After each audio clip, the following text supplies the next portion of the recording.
Chapter 19. The Inventing Room, Everlasting Gobstoppers and Hair Toffee. When Mr. Wonka shouted, "Stop the boat!" the Oompa Loompas jammed their oars into the river and backed water furiously. The boat stopped. The Oompa Loompas guided the boat alongside the red door. On the door it said, "Inventing Room, Private, Keep Out." Mr. Wonka took a key from his pocket, leaned over the side and put the key in the keyhole. "This is the most important room in the entire factory," he said. "All my most secret new inventions are cooking and simmering here. Old Fickle Grubber would give you his front teeth to be allowed inside for just 3 minutes. So would Prodnose and Slugworth and all the other rotten chocolate makers. But now you listen to me. I want no messing about when you go in, no touching, no meddling, and no tasting. Is that agreed?" "Yes, yes," the children cried. "We won't touch a thing." "Up to now," Mr. Wonka said, "nobody else, not even an Oompa Loompa, has been in here." He opened the door and stepped out of the boat and into the room. The 4 children and their parents scrambled after him. "Don't touch!" shouted Mr. Wonka, "and don't knock anything over." Charlie Bucket stared around at the gigantic room in which he now found himself. The place was like a witch's kitchen. All about him were black metal pots boiling and bubbling on huge stoves.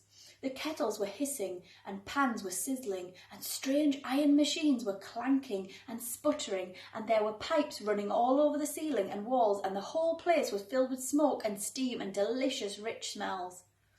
Mr. Wonka himself had suddenly become even more excited than usual, and anyone could see that this was the room he loved best of all. He was hopping about amongst the saucepans and the machines like a child among his Christmas presents, not knowing which thing to look at first.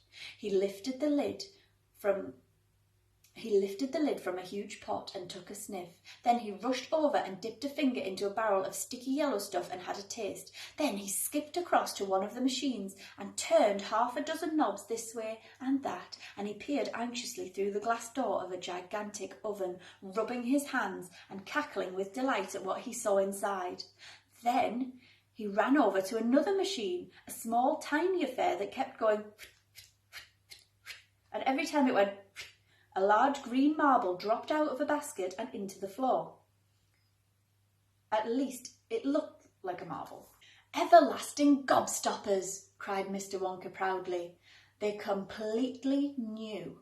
I'm inventing them for children who are given very little pocket money. You can put an everlasting gobstopper in your mouth and you can suck it and suck it and suck it and it will never get any smaller."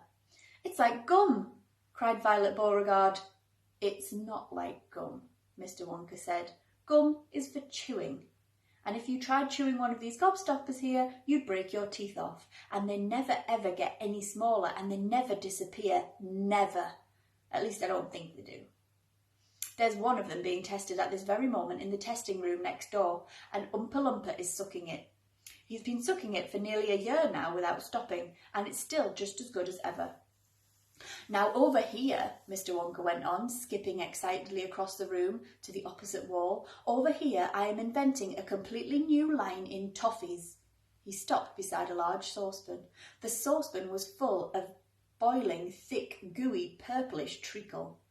Boiling and bubbling, and standing on his toes, little Charlie could just see inside it.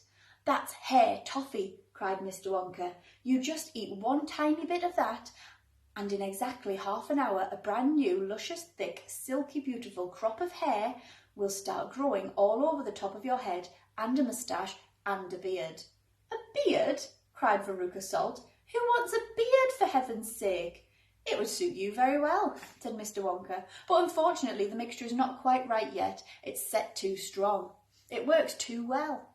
I tried it on an Oompa Loompa yesterday in the testing room, and immediately a huge black beard started shooting out of his chin. And the beard grew so fast that it soon was trailing all over the floor in a thick, hairy carpet. It was growing faster than we could cut it. In the end, we had to use a lawnmower to keep it in check, but I'll get the mixture right soon. And when I do, there'll be no excuse for any more little boys and girls going about with bald heads." "But Mr. Wonka," said Mike TV, "little boys and girls never do go out with her. Don't argue, my dear child. Please don't argue, cried Mr. Wonka. It's such a waste of precious time. Now, over here, if you will all step this way, I will show you something that I am terrifically proud of. Oh, do be careful. Don't knock anything over. Stand back.